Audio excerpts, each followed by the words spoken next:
નમસ્કાર, આપ જોઈ રહ્યા છો સ્પાર્ક ટુડે ન્યૂઝ. કેશોદ પીજીવીસીએલની ઘોર બેદરકારી સામે આવી ખેડૂતોને પોતે જ વીજ થાંભલો બાંધી ઊભો કરવો પડ્યો છે. કેશોદના મોટી ઘસારી નજીક વરસાદમાં પડી ગયેલો વીજ થાંભલો લાંબા સમયથી યથાવત રહેતા ખેડૂતોને પોતાની જાન જોખમમાં મૂકી અને દોરડાથી વીજ થાંભલાને બાંધી થાંભલો ઊભો કરવો પડ્યો હોવાનું સામે આવ્યું છે.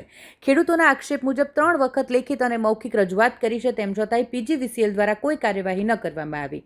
રજૂઆત કરવા કચેરીએ ગયા હોવા છતાંય અલગ અલગ બહાના બતાવી તેઓને પરત મોકલી દેવામાં આવતા હતા.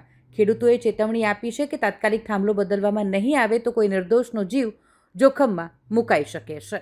સમસ્યામાં મારું નામ મસરીભાઈ દેવણભાઈ કંડોરિયા, મોટી ગહારી રામેશ્વર ફીડરમાંથી બોલું.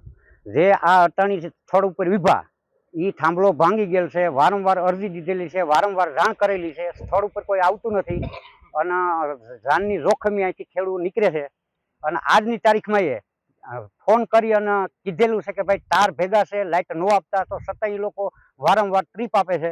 અને અહીં જીવને જોખમી ખેડૂત બધા જો અટાણી હાજર થઈને અહીં રોકાણા કે ભાઈ લાઇટ નીકળવા દે તો અમે જઈએ, લાઇટ નીકળવા દે તો અમે જઈએ. તો આ લાઇટવાળા કોઈ અહીં આવતા નથી સ્થળ ઉપર અને જે આવી જવાબદારી મોકલી દે છે.